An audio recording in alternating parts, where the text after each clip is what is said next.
Okay, and next we have Ms. Hasian Sinaga and Mr. Peter Dale from the United States. Hello, USA.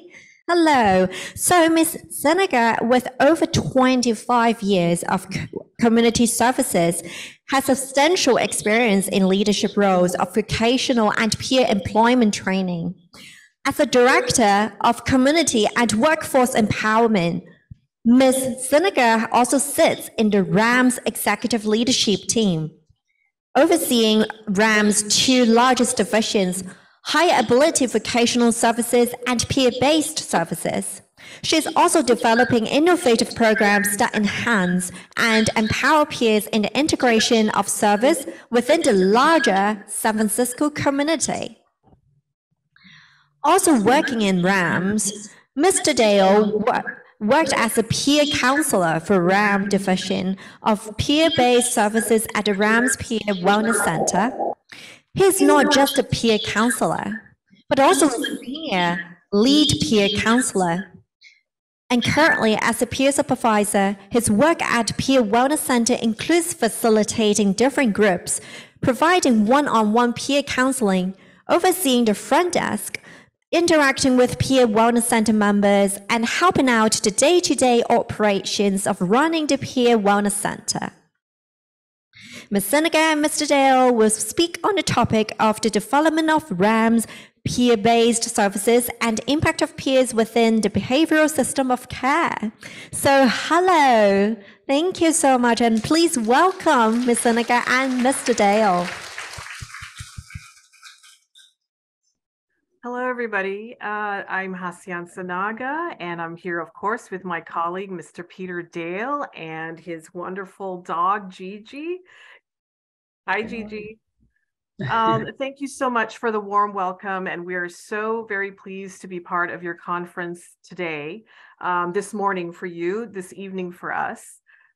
Before I start, I just wanted to make a shout out to Oying, who we met actually in San Francisco in 2019 before the pandemic.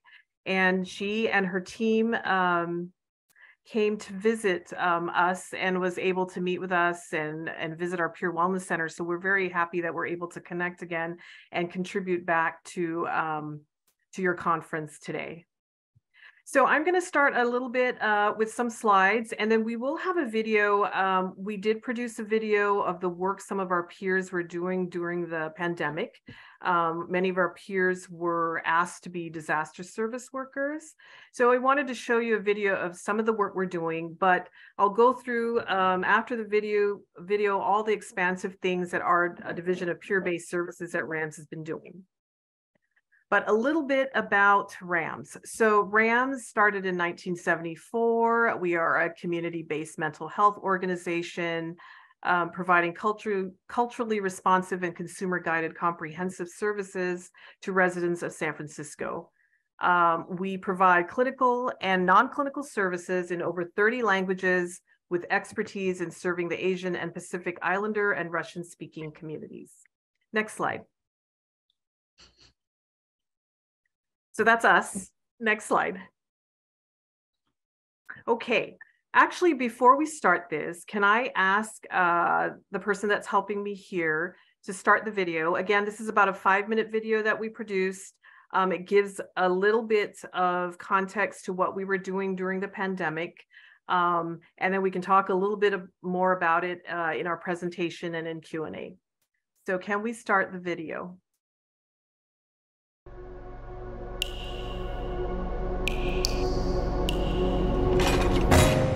I was incarcerated for 17 years. In 2009, I hit rock bottom. It was my 3rd attempt for suicide. It was 1971. It was the height of the Vietnam War, and the inner cities were flooded with heroin. So I don't want to say it was like all peer pressure, but there were just some social determinants that made me a candidate for drug use. I was working in the fashion industry. There was sort of a social acceptability almost around drugs in general. So different era. It was sort of 90s heroin chic and grunge music and that whole scene. I got to a point with my drug use that my kind of go-to was I would get extremely depressed. I would say, at least once a month I was contemplating suicide. I'm a second generation Chinese American, which means that my parents immigrated here to the US. And so at home, mental health is very taboo. It's not talked about at all. I don't even know the word for it in Chinese actually, and Chinese was my first language. After college, I thought to myself, what organization do I want to be a part of? And I immediately thought of RAMS because of the impact it had on me growing up. I just thought, I'm going to take a class at City College just to kind of do something, different. I took Introduction to Addiction and Recovery Counseling course. At the end of it, I had to do an internship, and that's how I came to know RAMS. I had a friend in recovery tell me about RAMS and the peer certificate program. One of the things that had really come up in my journey of 12-step was that I wanted to give back to the community. RAMS actually gave me an opportunity to work because I wanted to work in the same type of field and make the same difference. The peer program is a group of individuals who are uniquely qualified to understand and assist and support other people who have similar experiences. A street crisis response team, which is composed of a paramedic, a clinician, and a peer support specialist, come out, engage with people who are having mental health crises. When I was doing my peer internship, I was going around co-facilitating dual recovery support groups at various agencies and programs around the city. I had no idea that I could have a career based on, my personal lived experience with mental health and substance use, that was actually valuable. And at some point, you notice that relationship between the peer support and the client starts to grow, starts to build trust, and they start improving. What recovery meant for me, it wasn't just stopping the addiction of hurting myself, stopping my pills. I had to heal within, and that meant having another human being caring for me. In college, I studied more about public health and specifically in mental health in communities. And I was able to explore more of my identity because it plays hand in hand with my mental health. In the continuum of care, it's kind of what's been missing. Like I know for myself, I was really, really lonely. I spent all the time with just me and my dogs. So having a peer, it's sort of like having someone who is a friend. You can kind of be a mentor in some ways. You can show them that there is hope. I ran into somebody who was a former client that I'd worked with in residential treatment, and they were doing their job. They recognized me and just gave me a big hug, and I told that person, I'm so proud of you. Look at what you're doing now, giving back to your community. And they said to me, you had a lot to do with that. When I hear that, that's just everything. Mental health services and access to services are important not only to me, but really to everyone. It's so important for people to be able to have someone to talk to, find a path to wellness and recovery, and to break down the stigma that the whole community has. People need long-term mental health support, housing, of course, job training, education. So resources are essential, and there's just not enough of them. I have been homeless. I have been in the streets. I'm a person who was incarcerated. I got out. So I know that I'm here today by someone allowing me a second chance. Peers are breaking barriers. Peers are uniquely empathetic. Peers are uncommon heroes. Peers are vital and essential. Peers are necessary.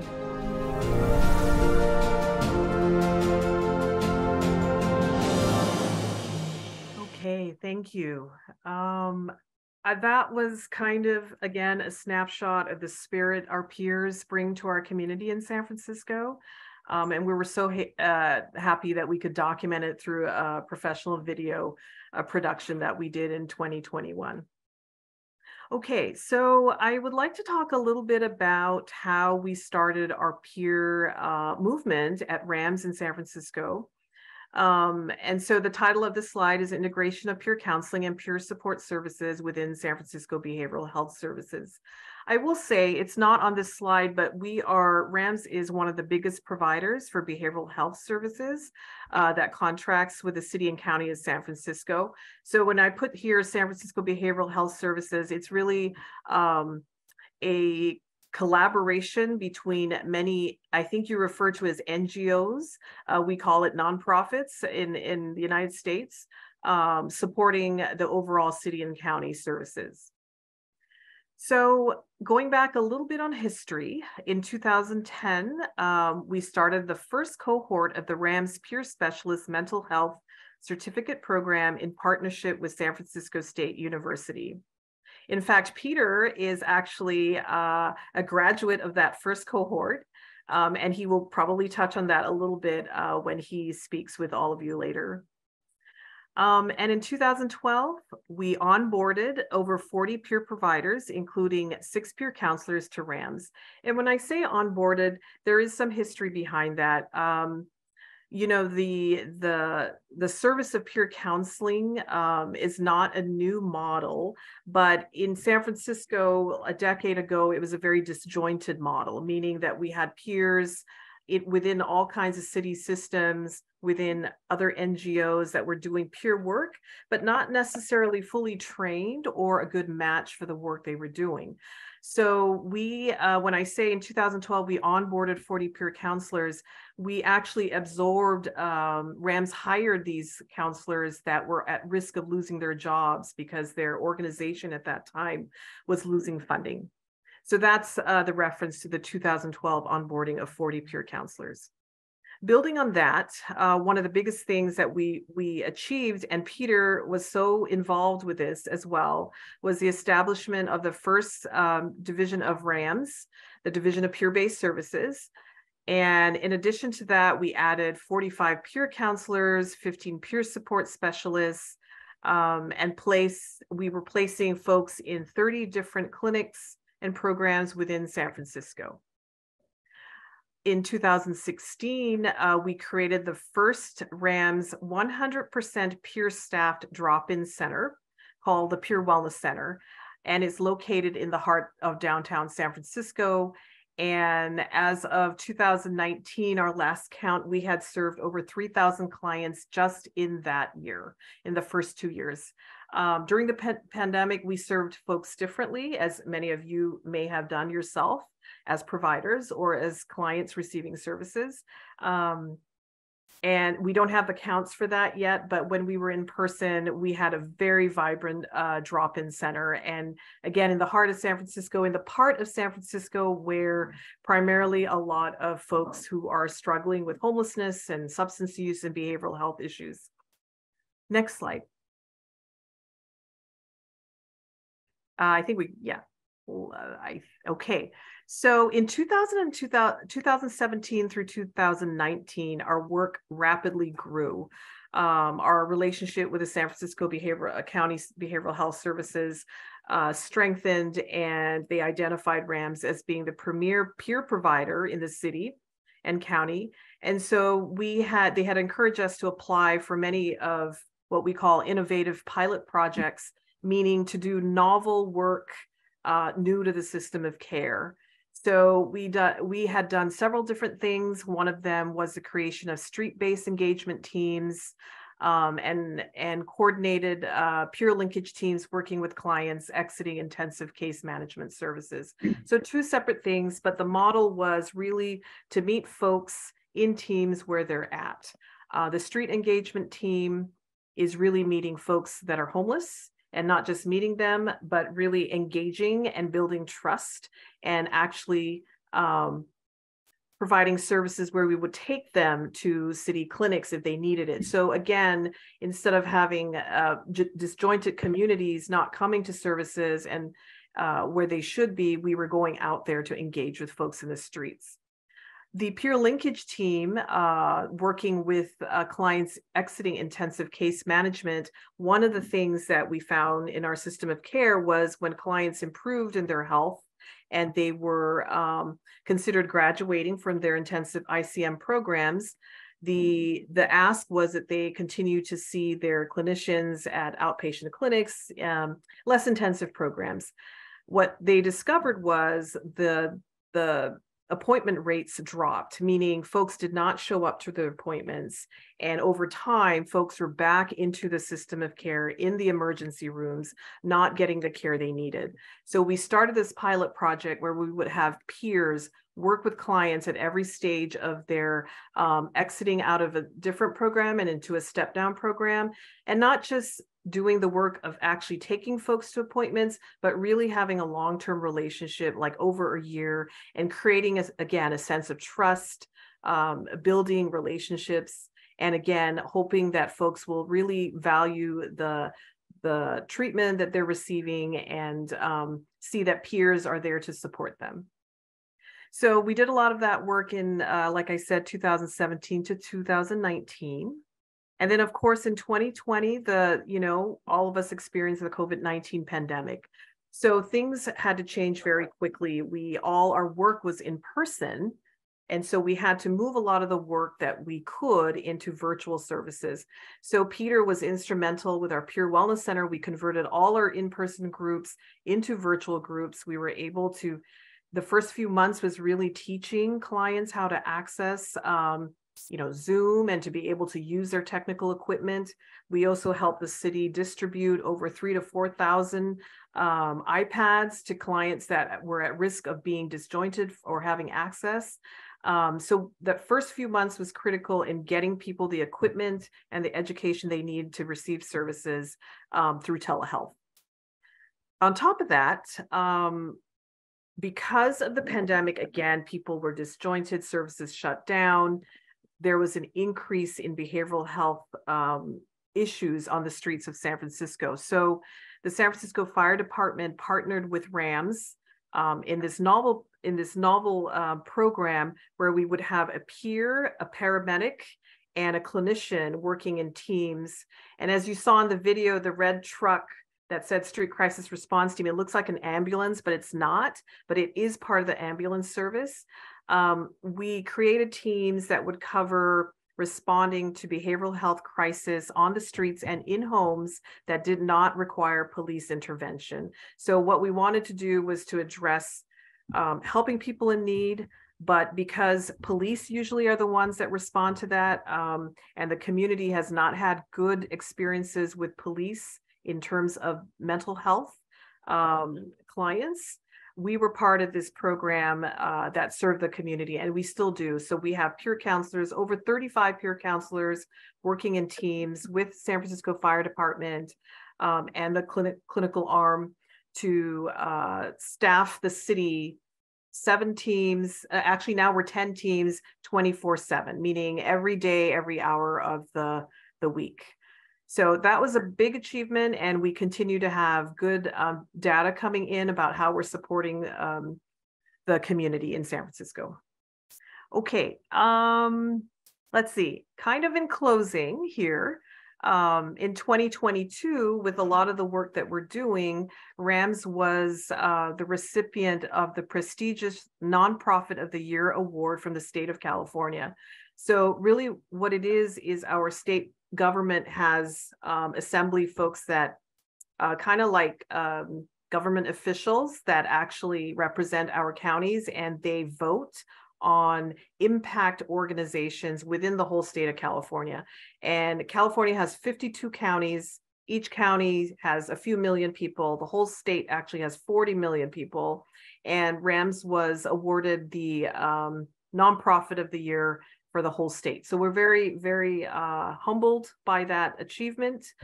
We recognize, it was nice to be recognized by our state, but we also know we have a lot of work to do to continue the good work.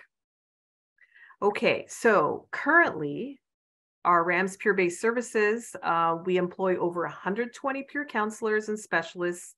And in our whole agency, we have 160 peers, identified employees, and we are 1/3 of the agency staffing. So at RAMS, we have about 400 employees. Many of them are clinicians, and now a lot of them are peer counselors as well. Next slide. Okay, so just wanted to share a photo with you. I gave you a lot of information, so I'm happy to hear questions later. But before the pandemic, and and we're going to start this again this year, but we used to do a lot of retreats. And when I say a lot of retreats, maybe twice a year, because we're a very large division and we like to do it in nature. So here was a photo, and it's kind of a silly photo, but it gives you an idea of the spirit of peers at RAMS, very connected with each other, very enthusiastic about the work, really living the wellness and recovery model in terms of approach and strength-based attitude towards the work and helping others. So this was at one of our parks in San Francisco, and we got to have a group picture with the majority of people that works at the Division of Peer-Based Services. Okay, next slide. Okay, so I would love to introduce, you've met Peter here with Gigi. Peter is one of the loveliest people that I know at RAMS, and he has committed a lot of his time into the work. And today Peter will share a little bit about his journey into becoming a peer. And I'd like to formally introduce Peter. Thank you for being vulnerable today and sharing your experiences, and the floor is yours. Thank you, Hasian. Hi, everybody. It's a pleasure to be here, and it's an honor to join you. And I'm always really excited and really happy to talk about my experience at RAMS, because RAMS saved my life. And I'll tell you a little bit about how I got there. And just really quickly, again, I'll just introduce you to Gigi. She's a new addition to my life. She will be 8 months old on Sunday. I had a service emotional support dog named Chica for 18 years, who was a huge part of my recovery. She passed away in the beginning of August. I went about 4 months without a dog, and then we got Gigi. So I'm just sort of starting my new life with Gigi, but she's a big part of my work at the Pure Wellness Center. I've considered Gigi and Chica like my secret weapons there, because they give me kind of an in when people come in, because sometimes they might be shy to talk to me, but a lot of people are attracted to an animal. So I can have them introduce them to Chica or Gigi, and then a lot of times I can forge a relationship with these people from that point on. But anyway, my story starts, I grew up in a family that was verbally abusive, physically abusive, and pretty emotionally not available. And I grew up, I didn't really know it at the time, but I had no self-esteem. I had very little pride in myself. I never really knew what was wrong with me. I used to always wonder what's wrong with me. Why doesn't anybody like me? And I could never come up with an answer, but somehow I sort of muddled through and made it through grade school and high school and went to college. Part of my story is I hated school. I despised school. School was not for me. I always thought that whatever I was going to do in life probably wouldn't involve going to school, but I went to school because that was the thing to do. But again, I just really, really didn't enjoy it. I worked in fitness for many years. I competed in the National Aerobic Championships. I placed second in the nation twice in the National Aerobic Championships, and I went to nationals 3 times. And I'm just telling you this because despite how I felt about myself on the inside, I could somehow get up in front of people and perform. I would teach group exercise classes and do personal training. A lot of times in my classes, I would have 30, 40, 50 people, and somehow I could get up and do that. But then when I went home, if I wasn't going to work, I couldn't even find the courage to leave my house. So I had really, really debilitating social anxiety, but I didn't know what it was at the time. So there were times where I might even just need to go to the store, and I would get myself dressed.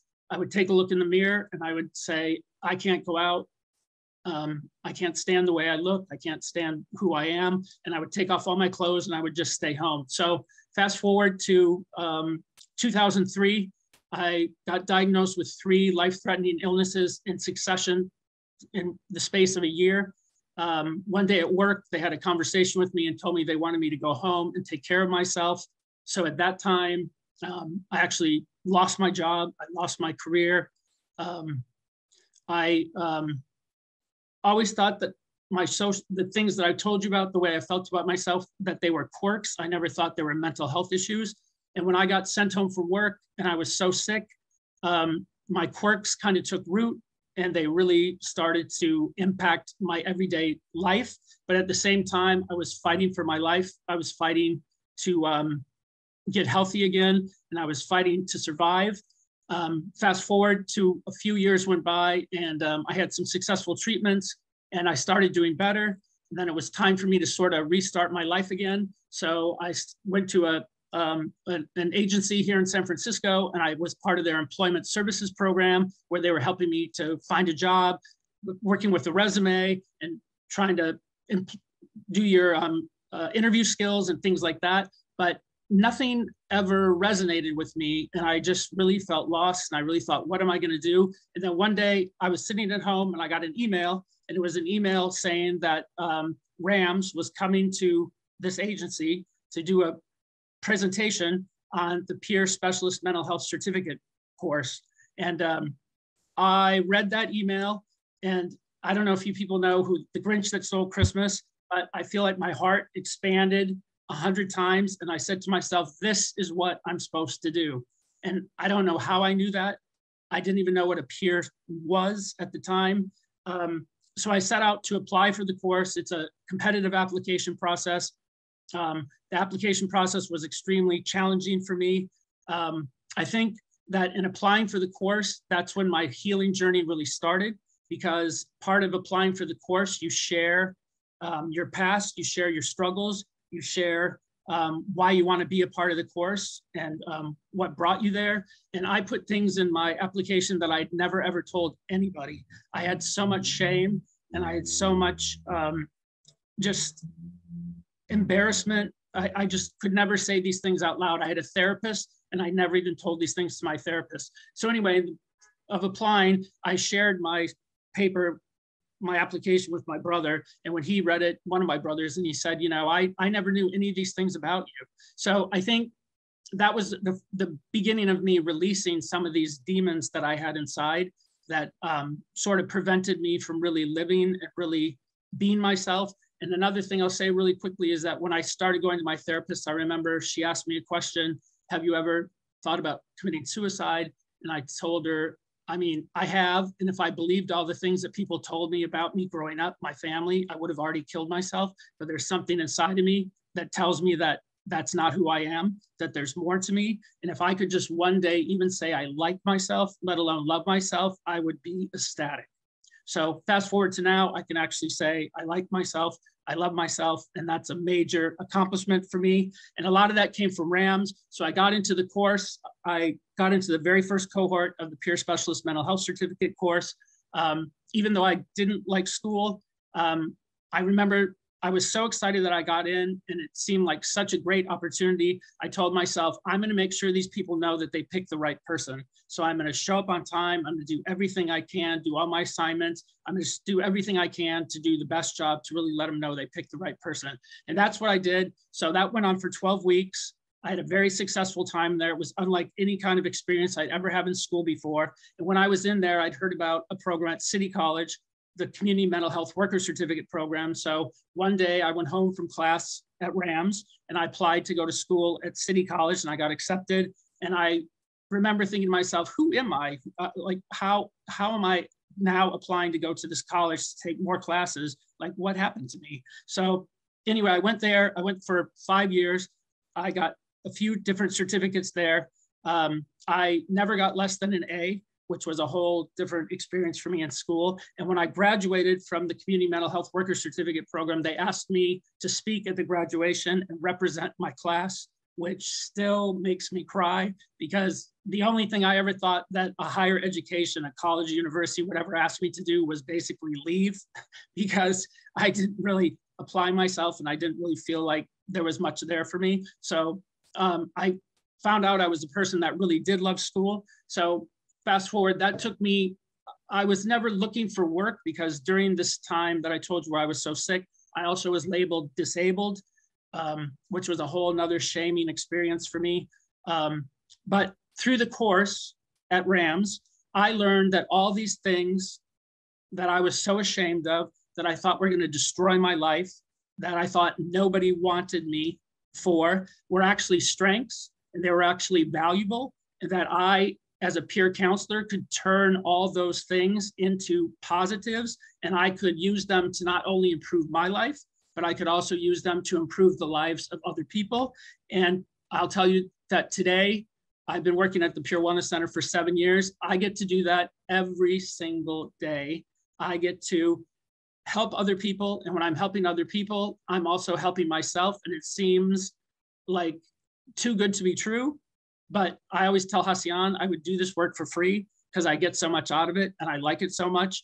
And I'm not even sure that we call them members instead of clients, but I'm not even sure the members know how much I get from just my interacting with them every day. So it's just a really, really wonderful experience. It has changed my life forever. I will always be grateful and indebted to RAMS for getting into that first course and then sticking with me until it was time for me to actually say, I think I'm going to try working. And when I did start working at the Peer Wellness Center, I started at 8 hours. I wasn't even sure if I could do 8 hours. Then I moved to 10 hours. Then I moved to 12 hours for a long period of time. And then during the pandemic, I actually went full time. And then sometime after that, I was hired. I was a senior lead peer counselor, but then my title changed. I got hired as a peer supervisor. So my trajectory at RAMS has just continued to flourish and grow and grow. But the really important thing for me at RAMS is that I'm valued for who I am. I'm seen for who I am. I'm respected for who I am. And what I have to say and what I have to offer is appreciated and important to everyone around me. And that is just the most liberating and the most joyous and the most wonderful thing that a person could ever hope for, is to go to work, to be your authentic self, to get paid for it, and then in turn be able to positively affect the lives of other people just from being able to be there and really listen and to relate and to just accept people for who they are, where they're at, with no expectations and no judgments. And that's what I try to do to the best of my abilities. So I have a lot of different responsibilities at the Pure Wellness Center. I do lead several different groups. I do a bingo group. I do an animal-assisted therapy group, which probably won't surprise you because I had Chica, and that's how I ended up with that. It's a very, very popular group. And then I also do a living skills group where every week we teach different living skills that people can use in their everyday lives. So I'm trying to think what else. It's also, we work closely through the behavioral system of care that Hasian was talking about. That's how we get our members, our clients. They come from behavioral health services in San Francisco, but also if our members need extra support, I might reach out to their providers to ask them if we can work together to find out how we can best support this person moving forward. So it's really a great symbiotic, what's the word I want? Symbiotic.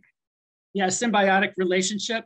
And as a peer, a lot of times I heard stories of people saying that they weren't respected by clinicians because clinicians feel like we don't have a title, we don't have the credentials behind our name.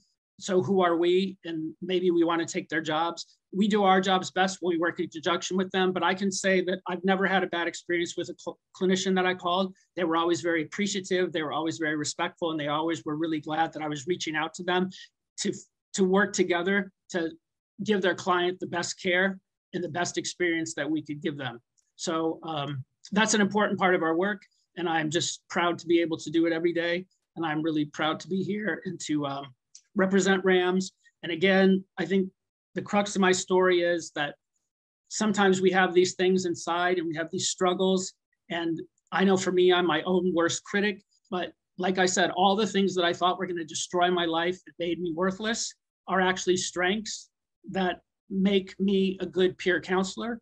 And that is like the crown jewel in my cap that I will never forget, is that I was able to find out that all those things were actually positive things, and that someone was actually in turn going to turn around and pay me for going through those things, because then I could turn around and help other people to improve their lives. So how wonderful is that? So thank you. Thank you, Peter.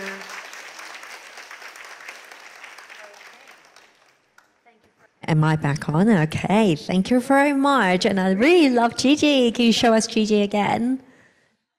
Oh, yeah, we love Gigi. Thank you so much. And thank you, Ms. Sinaga, for sharing the RAM services and the best practices for peer services within the RAMs. And Mr. Dale, of course, I mean, I'm really, really proud of you. And we are here to be like very proud of you. So thank you so much. Because you managed to channel that energy into something so purposeful. It's not something that everyone can do. So thank you very much. And we have two really lovely questions from the audience. I think the first one is for Ms. Dale. Peer counselor may experience troughs and sometimes might be, mentally unstable. Would you please share the practice wisdoms to walk along the peers to go through the hardship? So, can you repeat again? I'm not sure I understood the question. I think the question was trying to say, the peer counselors, they live the experience, they might still be living the experience, and they might experience some, mentally unstable stages. So how can they cope with that while helping others? Okay, so I think if I understand the question right, I think, yes, we all still have our struggles, and we still are working through things through our work as peers. And I think the great thing for us at the work we do at RAMS is that we're completely supported by our management team, upper management. And so if we are able to go into work and if we have a struggle, if we're able to share that and let somebody know, then we can get support and we can find a way to work around it. And if we need to take some time off to take care of ourselves, that's always welcomed and appreciated and offered. So we're really able to, like I said, show up as our whole selves. But I think the important piece of that is that when we do have these struggles or we do have these sort of breakdowns, as you might have said, or these struggles that we're having because of our lived experience, it's important that we're able to say that to somebody out loud so that somebody can help us. Because if we don't let somebody know what's going on with us, people don't know that we need help and they don't know how to help us. Yeah, thank you very much. I mean, like taking some time off is very important to recover yourself and reinvent yourself a little bit. So another question is that, this is very interesting. How do you name the relationship with the person in recovery? I think actually, well, if concretely, we refer to folks in different ways when folks are in recovery, and I think different roles of people would refer to people differently. So like Peter had mentioned earlier, he works at the Peer Wellness Center. He refers to clients as members because we want to make sure there is equity and not having folks coming in feeling like they are the patient. We want folks to come in to visit with peers like that is their peers. It's like the peer-to-peer model. Our peer counselors are there to support our clients, members, peers, and in turn, they are also supported by the work that they feel that they're giving back to the community. And that's kind of how we, as an organization, in terms of leadership, want to create a space where folks do not, we practice a model of wellness and recovery where, folks can come in without, and peers and staff look at situations in a non-judgmental way. So I hope that kind of answers your question. Again, we are a big belief on equity around how we provide services and how we involve folks into the community of peers. Thank you very much, Ms. Hasian. And yeah, thank you, Peter, again, for this amazing sharing. And we felt moved, so thank you very much. And we would like to show you a little gift to show our appreciation, and because it's a bottle and it contains warmth, and we really want you guys to feel that warmth to keep things carried on. Thank you. Thank you. It's very kind of you. Shall we take a little picture with these little two bottles? All right. Yay. If I could, I'd like to add something really quickly about the relationship we have with people. At the Peer Wellness Center, we don't even ask people what their diagnosis is. So when they come in, we just get to know them as a person. So my relationship with someone is just getting to know someone as a person. And it's whatever they want to share with me is how I approach them. I'm not going into it with knowing this person is bipolar or manic depressive or any of these things, schizophrenic. That's not important to me. My job is just to meet them for who they are, where they're at, and see what I can do to help them on their journey, on their wellness journey. Thank you very much. Yes, thank you. Okay, so yeah, they will be winging to you. Thank you.